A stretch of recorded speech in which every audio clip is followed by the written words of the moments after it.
কোচৰ হাতে কলিতাই নাখায়, আহোমৰ হাতে কছাৰীয়ে নাখায়, কৈৱৰ্তৰ হাতে অন্য জাতিয়ে নাখায়, এনেকুৱা বহুত বিভেদ আছিল। থকাৰ কাৰণে শংকৰ গুৰুৱে কি কৰিলে, 14টা জনগোষ্ঠীৰ পৰা 14জন ভকত আনি একেডাল তাওমাৰিয়ে খাব পৰাকৈ এখন সমাজ সংগঠন কৰি থৈ গৈছে। কৃষ্ণৰ নকৰে কৰ্ম যিটো হস্ত দুই, কংকন সহিতে সিটো হব সম হৈ। এতিয়া আমি কৃষ্ণৰ কৰ্ম কৰিবলৈ কৈছে। কৃষ্ণ কৰ্ম কোনবিলাক? আমি ৰাতিপুৱা শুই উঠি গা পা ধুই গুৰু গী চাফ চিকুণ কৰি সাৰি পুচি মুচি ধূপ ধূনা জ্বলাই প্ৰাৰ্থনা ভাগ কৰালৈকে এইটো হৈছে ঈশ্বৰৰ কৰ্ম। এতিয়া যিসকল বাপে আসন প্ৰতিষ্ঠা কৰিছে, লেপি কুচি লৈছে স্থানডোখৰ, মাহ প্ৰসাদ ধুই শৰাই প্ৰতিষ্ঠা কৰি নামষাৰ গোৱালৈকে এইখিনি হৈছে ঈশ্বৰৰ কৰ্ম। এই দুখন হাতেৰে সেইটো ঈশ্বৰৰ কৰ্ম কৰাক বুজাইছে। গতিকে আমি যেই নামলৈ নাযাওঁ কিয়, এই হাত দুখনে আমি ঈশ্বৰৰ কৰ্ম কৰিব লাগে। কোনোবাই মাহ প্ৰসাদ ধুইছে, কোনোবাই কল কুঁহিয়াৰ কাটি দিছে, কোনোবাই নামভাগলৈ গৈ একাপ চাহকে আপ্যায়ন কৰাইছে, কোনোবাই হাত ধুৱাইছে, কোনোবাই ভৰিকে ধুৱাইছে। এইবিলাক কৰ্ম হৈছে ঈশ্বৰৰ কৰ্ম। তাৰপাছত কৈছে, কৃষ্ণৰ মূৰ্তিকে যিটো নেদেখে অধম, তাৰ চক্ষু সমৈক্যে মূৰেৰ চকাসম। যি দুটা চকুৱে আমি কৃষ্ণ মূৰ্তিটো আমি হৃদয়ংগম কৰিব পৰা নাই, সেইজনৰ চকুত মূৰীয়াই চালি ধৰি আছে বুলি কৈছে। কৃষ্ণৰ স্থানকো যিটো নকৰে গমন, বৃক্ষ শিফা তাৰ সম দুখানি চৰণ। এতিয়া কৃষ্ণৰ স্থান য'ত ভগৱন্তৰ গুণানুকীৰ্তন হয়, সেইডোখৰ স্থানে কৃষ্ণৰ স্থান বুলি কৈছে। এতিয়া আমাৰ অসমৰ শদিয়াৰ পৰা ধুবুৰীলৈকে 600খনৰ ওপৰত সত্ৰ আছে। এই 600খন সত্ৰ ভাগৱতত এখন সত্ৰৰ নাম ইয়াত উল্লেখ নাই। ভাগৱতে সত্ৰ কাক কৈছে? এই শ্ৰৱণ কি তন ধৰ্ম থাকৈ যত্ৰ যত্ৰ, দ্বিতীয় বৈকুণ্ঠ জানা সেহি মহাসত্ৰ। যিডোখৰ স্থানত ভগৱন্তৰ গুণানুকীৰ্তন শ্ৰৱণ কীৰ্তন হয়, সেইডোখৰ স্থানেই দ্বিতীয় বৈকুণ্ঠ আৰু সত্ৰ বুলি কৈছে। আজি ৰাতিপুৱাৰ পৰা এই অনুষ্ঠানটো শেষ হোৱা পৰ্যন্তলৈকে এইডোখৰ স্থান দ্বিতীয় বৈকুণ্ঠলৈকে পৰিণত হৈ থাকিব। গতিকে এই হৈছে সত্ৰ, য'ত সৎ আৰু তত্ত্ব কথা আলাপ আলোচনা হয়। সেইডোখৰ স্থানকে দ্বিতীয় বৈকুণ্ঠৰ সত্ৰলৈকে অৱতৰণ কৰিছে। তাৰপাছত কৈছে, ভকতৰ পদৰেনো নলয় যিজন, জীৱন্ততে সবহিম মৃতক সমান। এতিয়া আমি ভকতৰ পদৰেনো, এইখন গাঁৱতে কোনোবা এজন শাৰীৰিক অসুস্থতাৰ কাৰণে এই স্থানলৈ আহিব পৰা নাই। যদি সেই ভকতজনৰ ওচৰত ইয়াৰ পৰা যোৱা কোনোবা এজন ভকত যদি তেওঁ এটা খবৰ লয়, এভাগ সেৱা জনায়, আৰু ভাগৱতৰ আজি কোনটো অধ্যায় আলোচনা হ'ল, কি কথা ওলালে, তাৰ যদি দুখাৰ কথাও পাতে, তেওঁ ইয়ালৈ অহা সমানে পুণ্যটো পাব।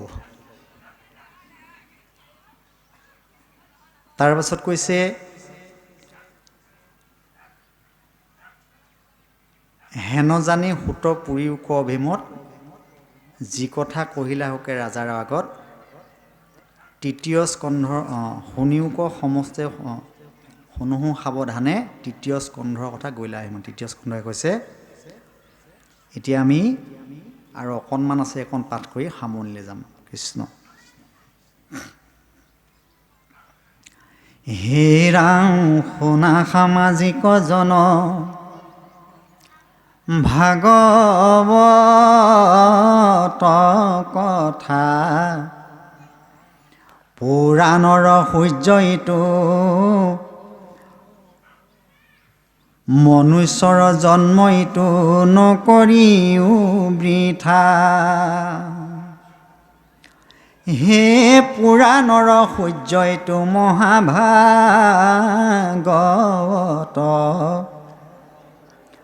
ব্যাস মহাঋষি আৰু কহিছা মহত্ৰ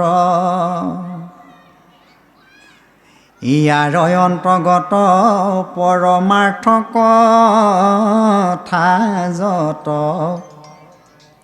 মই মাত্ৰ জানো নাৰদৰ প্ৰসাদত মুত হন্তে মহামুনি সুকে জানিলন্ত বিদুৰে হাক জানন টকি ন জানন্ত অতিকা ভাষ্য চাই মহা বুদ্ধিৰ প্ৰভাৱে কেহু জনে ইয়াৰ তত অৰ্থ কন পাৱে বৈকুণ্ঠৰ শাস্ত্ৰ কৃষ্ণ মুখৰ বচন আৰু কি ততক জানে যেই সেইজন শুদ্ধ ভাৱে লৈলে যিটো কৃষ্ণত শৰণ ভকতিৰ প্ৰসাদে নিৰ্মল হৈবে মন শিখি মহাজনে আৰু তত্ত্বক জানয় ভাগৱত পুৰাণৰ কহিলো নিৰ্ণয় জানিয়া কৃষ্ণৰ কথা একান্ত ভকতি কলি যুগে কৃষ্ণ নাম কীৰ্তনে খে গতি বিশ্বামিত্ৰ পৰাশৰ হিয়াদি মুনিগণ জলবায়ু পত্ৰ মাত্ৰ কৰন্ত ভোজন কামিনী জনৰ মুখ পত্ৰ সুললিত দেখি তাৰা সবু ভৈল কামে বিমোহিত দধি দুগ্ধ ঘৃত মিশ্ৰ কৰি খালি অন্ন প্ৰবন্ধিয়া প্ৰতিনিতে ভুঞ্জে যিটো জন এই শিৱজনে পাৰে যদি ইন্দ্ৰিয় জিনিত বিন্ধ্যাগিৰি পাৰে তেবে সাগৰ তৰিত ইন্দ্ৰিয়ক জিনিবাৰ জাৰয়া চেমতি সততে কৰিবে যত্ন সন্তৰ সংগতি শ্ৰৱণ কীৰ্তন মাত কৰিবে কৃষ্ণৰ ইন্দ্ৰিয়ক জিনি হৈবে কৃতাৰ্থ হীনৰ ও হেন জানি যতনে তেজিয়ান কাম শংকৰে ৰচিলা ডাকি বোলা ৰাম ৰাম হৰি ৰাম ৰাম ৰাম। বাৰু কৃষ্ণ, আমি সময়ৰ প্ৰতি লক্ষ্য ৰাখি ইতিমধ্যে 3:11 গৈছে। পৰৱৰ্তী আৰু কাৰ্যসূচী আছে। আমি মাত্ৰ 5 মিনিট সময় এটা কাহিনী ক'ম, তাৰ পাছতে আমি পৰিসমাপ্তিলৈ যাম। এতিয়া ভাগৱতৰ ঈশ্বৰ তত্ত্ব কথন ইয়াৰ পিছৰটো অধ্যায়ত আছে। মই কাহিনীটো কৈ থৈ যাওঁ যে শংকৰ গুৰুৱে অসমৰ চাৰিওফালে চাই দেখিলে যে ইয়াত বিভিন্ন জনগোষ্ঠী লোকে বসবাস কৰি আছে। এতিয়া এই জাতিবিলাকৰ মাজত কোচৰ হাতে কলিতাই নাখায়, আহোমৰ হাতে কছাৰীয়ে নাখায়, কৈবৰ্তৰ হাতে অন্য জাতিয়ে নাখায়, এনেকুৱা বহুত বিভেদ আছিল। থকাৰ কাৰণে শংকৰ গুৰুৱে কি কৰিলে, 14টা জনগোষ্ঠীৰ পৰা 14জন ভকত আনি একেডাল তাওমাৰিয়ে খাব পৰাকৈ এখন সমাজ সংগঠন কৰি থৈ গৈছে।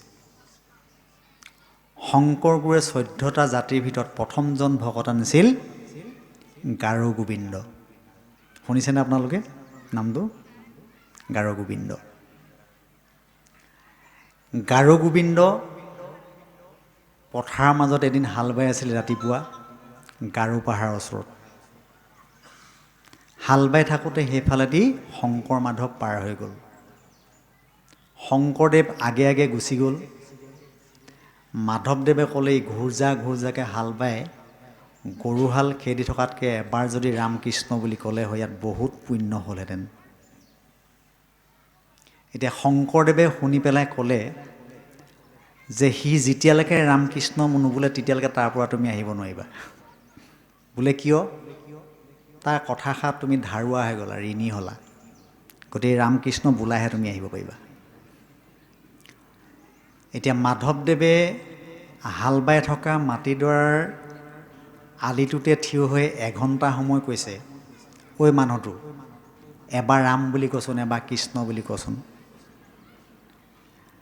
আৰু গাৰো গোবিন্দই গৰুহাল মূৰিয়ে মূৰিয়ে বেছিকৈ হাল বাই মানে খঙত গৰু ঘূৰাই আছে, ৰামকৃষ্ণ বুলি নকয় সি। আৰু 1 ঘণ্টা পাৰ হৈ যোৱাৰ পাছত গাৰো গোবিন্দৰ আইগৰাকীয়ে চাহ জলপান লৈ গ'ল। তেতিয়া গাৰো গোবিন্দৰ আইগৰাকীয়ে কৈছে, গাৰো গোবিন্দৰ পৰিয়াল মই আজি অলপ দিনৰ আগত গাৰো পাহাৰত লগ পাইছিলোঁ, অনুষ্ঠান কৰিব যাওঁতে তেওঁলোকৰ নাতি পুতি লগ পাইছোঁ, এতিয়াও আছে। তেতিয়া আইগৰাকীয়ে কৈছে, হেৰ' এবাৰনো ৰামকৃষ্ণ বুলি কৈ নিদিয়ে কিয়? তেতিয়া গাৰো গোবিন্দই মাধৱক একদম খঙে কৈছে, এই তোৰ ৰামক ক'লো যা। এতিয়া মাধৱদেৱ তাৰ পৰা গুচি গ'ল। গাৰো গোবিন্দই যেতিয়া ৰাতি খাই বৈ শুলে, শুওঁতে ৰামকৃষ্ণৰ যিটো চতুৰ্ভুজ মূৰ্তি সপোনত দেখিলে। দেখিতো ই ভয় খালে। আৰু পিছদিনা শংকৰ মাধৱক বিচাৰি বিচাৰি গৈ পেলাই খোজকাঢ়ি গৈ গাৰো পাহাৰৰ পৰা নগাঁও পাইছে। তেতিয়া গাৰো জাতি কথা ক'ব নাজানে। মাধৱক বাটচৰাৰ মুখতে লগ পাই পেলাই কৈছে, ঐ মানুহটো, তই যে কালি কৈছিলি তোৰ ৰামটোকে মই দেখিছে। দেখি মনতে বহুত বৈ পাইছে, তোৰ ৰামটো ক'ত আছে তই কবি। গাৰো জাতি এতিয়া কথা ক'ব নাজানে। এতিয়া মাধৱ পুৰুষে তাক তাতে ৰখাই পেলাই শংকৰ গুৰুক খবৰ দিলে। তেতিয়া শংকৰ গুৰুৱে কৈছে, তাক অতি সোনকালে মোৰ ওচৰলৈ লৈ আহা। তেতিয়া মাধৱে কৈছে, কেনেকৈ আনিম? গোটেইটো দাড়িয়ে মোচে ভুবুৰা, গা পা ধোৱা নাই, একদম গোন্ধ লেতেৰা, চুলি তুলি একদম জপৰা হৈ গৈছে। তেতিয়া শংকৰ গুৰুৱে কৈছে, তুমি তাৰ ওপৰটোৱে দেখিছা, ভিতৰতো মই দেখি আছোঁ, তুমি লৈ আহা মোৰ ওচৰলৈ। এতিয়া লৈ গ'ল, নি যেতিয়া শংকৰদেৱৰ ওচৰ পোৱালে ৰাতি যিটো চতুৰ্ভুজ মূৰ্তি সপোনত দেখিছিলে, শংকৰ গুৰুক দেখাৰ লগে লগে একেটা চতুৰ্ভুজ মূৰ্তি দেখিলে সাক্ষাৎ। আৰু দেখাৰ লগে লগে গাৰোগোবিন্দই শংকৰ গুৰু ভৰিত লুটি খাই পৰি চকুৰ পানীয়ে শংকৰ গুৰু ভৰি তিয়াই দিলে। আৰু শংকৰ গুৰুৱে ৩-৪ দিন তাক তাতে বহাই বুজাই ৰখাই থৈছে। প্ৰথম দিনা যেতিয়া চকুৰি ভকতে নাম প্ৰসংগ কৰিছে, গাৰোগোবিন্দ